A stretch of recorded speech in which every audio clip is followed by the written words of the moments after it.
Hello everybody, this is Miss Drozd and I'm here to teach you all about the Viking language. We got to start a little bit of our studies on the Vikings, but there's so many more interesting things to discover about them, and I thought today would be fun to learn all about their language.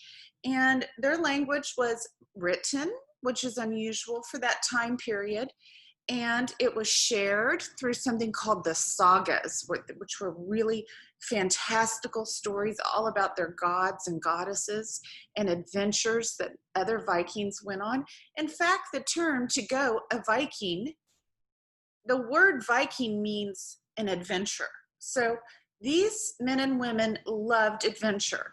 But today we're going to concentrate mainly on the language that they wrote and spoke. And there is actually a lot of evidence left behind of their language in the form of sagas and something called rune stones, where they would carve their stories into stones and into woods and even onto their shoes. So we're going to learn through this video, this TED Talk, and I encourage you to find any of these TED Talks on YouTube for kids. They are so interesting, and this is going to teach you all about the runes. And in our next lesson, we're going to make a rune necklace, which is something that the Vikings actually would wear, and it was a way that you could enter into a Viking village. If you didn't have one of these on with your name on them, you could not enter the villages. So we're going to learn how to make one in our next lesson. But first, I'd like to teach you via this video all about runes in the Nordic language. So please enjoy.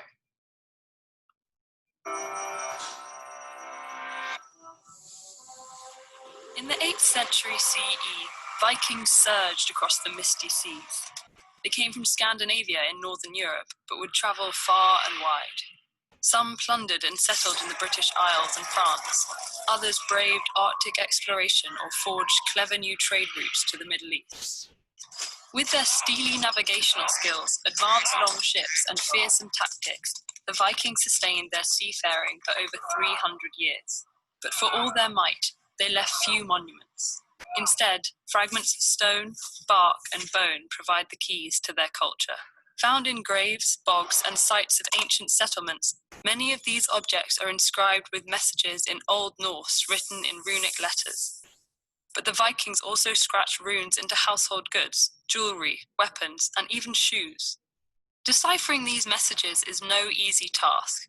Runes are short, straight, and diagonal lines that make up an alphabet called the Futhark. All classes of people spoke and wrote this language in many different dialects. There was no standard spelling. They wrote the individual runic letters by pronouncing the sounds of their regional accents. Some of these inscriptions also bore the influence of other cultures the Vikings interacted with. The runic inscription, "Love conquers all," for example, is originally a Latin phrase from the poet Virgil. Many, like the enigmatic Rook runestone, were carved in verse, highlighting the tradition of Old Norse poetry. So even though modern runologists can read runes, their meaning isn't always obvious.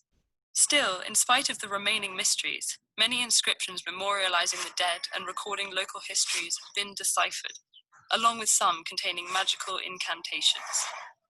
The Rumsen runes in Sweden are carved on a rocky outcrop beside a bridge for travelers passing over swampy ground. This causeway was commissioned by a prominent local woman named Sigrid. She proclaimed both her importance and her family's power by carving their names in stone, and even associated herself and her family with mythical heroism by carving illustrations of Sigurd the Dragon Slayer. In the town of Jelling in Denmark, 2 standing stones from the 10th century memorialize different generations of a royal family. The first was erected by King Gorim the Old in memory of his queen Thyrve, and the second by their son, Harald Bluetooth, after Gorim's death. The stones announce the power of this Viking Age dynasty, and they are among the earliest historical documents of Denmark. They indicate that Denmark was the earliest major Viking Age kingdom by telling that Harald controlled southern Norway and that he converted to Christianity. Today, Harald Bluetooth's initials make up the Bluetooth logo. The 10th century warrior poet Ayul was a well-known carver of runes. According to poetic accounts, he once carved runes on a horn filled with poison, causing the horn to shatter. In another story, Ayul saves a young girl's life by placing a piece of whalebone carved with healing runes under her pillow.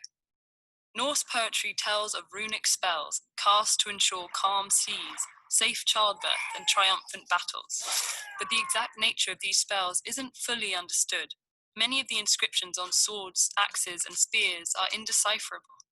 Other objects, like the Lindholm amulet, have inscriptions that could be incantations, riddles, or religious messages. While it's difficult to pinpoint the end of the Viking era, by 1100 CE their seaborne expansion had mostly come to an end. However, people continued to speak versions of Old Norse throughout Scandinavia, and runes remained in use in rural areas into the 19th century. Today, many runestones remain standing at their original sites. The inscription on the Danish Glavendrup stone has fearsomely declared for 1,000 years, "A warlock be he who damages this stone, or drags it in memory of another." Did you know that the Hagia Sophia... Well, wasn't that an interesting video all about the Viking language? So what we're going to do next, boys and girls, is I'd like you to gather a few materials to make your Rune necklace. You need a small piece of cardboard. I just got this off of something we got from Amazon. You're going to need a small piece of foil to cover this, a hole punch, a Sharpie, and a piece of string. So let's review. You just need a Sharpie, a hole punch, along with a piece of foil, and some cardboard, small cardboard piece, and a piece of string. And we're going to make Rune necklaces with your name on it in the next video. So please join us. Hi guys, so welcome back to the craft portion of our runic alphabet lesson about the Vikings. And I just want to preface this by saying to all you kids, if you go on the internet and you look up the Viking alphabet, you are going to see so many different symbols for so many different things. They even have a symbol for mountain. They have a symbol, just the symbol itself means river. So they don't spell out river, but this particular lesson I want to teach you is when they were telling stories or when it had to be a specific name of a Viking. So what I'd like you to do right now is get a piece of paper, and I'd like you to copy this runic alphabet on a piece of paper, okay? Because you're going to need that, and it's good practice for handwriting too, because you know as teachers like to make you work a little, but this is fun. So you're going to do your ABCs, and you're going to notice on this runic alphabet that I'm sharing with you, there are some letters that are combined, like U and V and W. Mm-hmm. Yes, and I and J are the same shape, but that's just an ancient language, and we're just learning from people that lived a long time ago. But our goal today is to figure out how to write our name on a runic stone necklace. So what I'd like to do now is pause this so you can copy down the Viking runic alphabet. And that's something special because I would like to know if when we're done with this, if maybe some of the third graders or fourth graders, second graders, who's ever watching this could write Miss Drozd a letter in this alphabet, and I could try to figure out who wrote it. Wouldn't that be fun? You can just send me a little note in these letters. But we're going to pause so you can copy this down and practice writing the runic alphabet, and then I'm going to be back with a special visitor that's going to show us how to make a necklace that will help you enter a Viking village. Hey everyone, welcome back to the craft portion of our lesson on the runic language. And it just so happens that I found a Viking princess in my backyard that has already made her runic necklace. And can you tell us what that says? Oh, let's turn around. It says my name in Rune letters, which is Lottie, and this gets me a free pass through any Viking village that I want. And I'm going to teach you guys how to make one yourself today.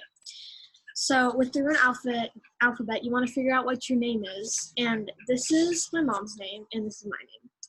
And then the first step to make this necklace is to take a piece of tinfoil and write your name on it in the Rune letters. And then take a cardboard cutout of any piece of cardboard and punch a hole through it with a hole puncher. And then you want to wrap the piece of foil around it so that your name is visible. Oh yeah, and write your name in Sharpie. And then take a piece of string and poke it through the hole that you punched. Also in the foil, you have to punch it in the foil as well as the cardboard. And make sure the two holes line up. Yeah.